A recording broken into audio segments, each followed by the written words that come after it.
On a été pépiniériste, on a décidé de produire que des agrumes. Et en fait, la seule chose qui nous a guidés, c'est la diversité. Et quand on rentre dans la diversité des agrumes, on constitue forcément une collection.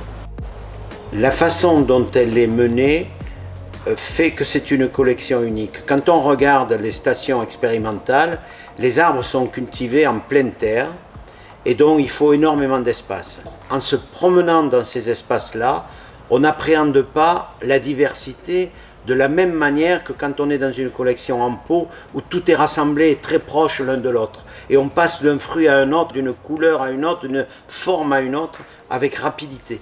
Et l'impression qui est donnée, c'est d'un voyage très rapide dans le temps des agrumes.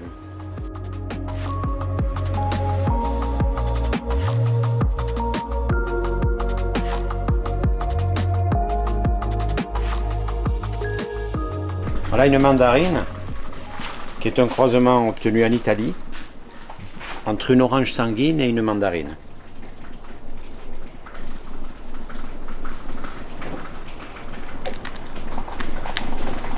Et donc, elle fait un jus qui ressemble vraiment à du sang ou un jus de framboise, de fruits rouges.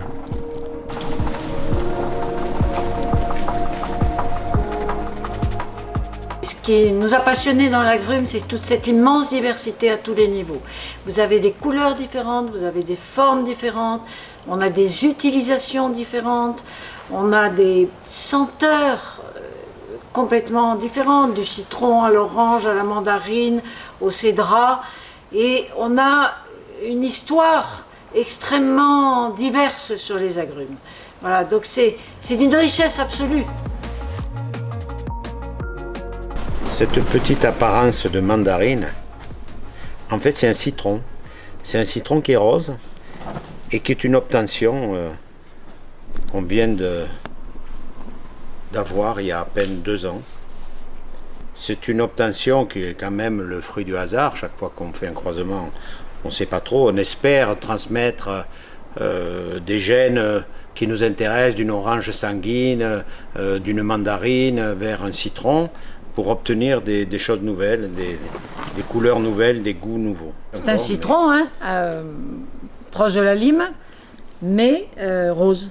Voilà, donc c'est toujours riche. Alors ça, c'est ce qui va nous permettre d'enrichir la collection des agrumes du monde au musée de Céret, pour pouvoir avoir tout un tas de nouvelles choses qui vont pouvoir susciter la curiosité des gens et la particularité de ce lieu.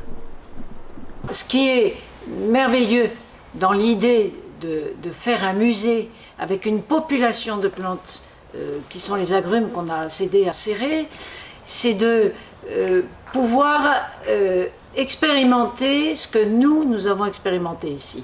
C'est-à-dire, en effet, voir la diversité, mais voir comment la diversité peut se propager, c'est-à-dire faire un travail de semis, de croisement, d'hybridation, de greffage, de bouturage, apprendre aux gens qui en auront envie à produire et cultiver des agrumes, c'est-à-dire finalement en faire d'autres.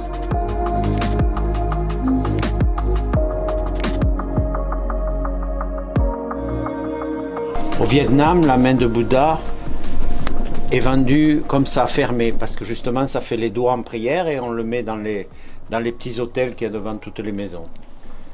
Là, le fruit sec, on l'a vu à Hangzhou, au sud de Shanghai, il y a un musée de la pharmacie et ils vendent des fruits secs comme ça. Alors ça, c'est une particularité du cédrat. On entend dire, on a lu que le cédrat servait à la pharmacopée. Alors si on rapproche ça du citron qui permettait de lutter contre le scorbut sur les bateaux de Christophe Colomb, on se dit qu'il y a probablement dans l'agrume, et on le sait, des composants qui aident l'homme à lutter contre les maladies.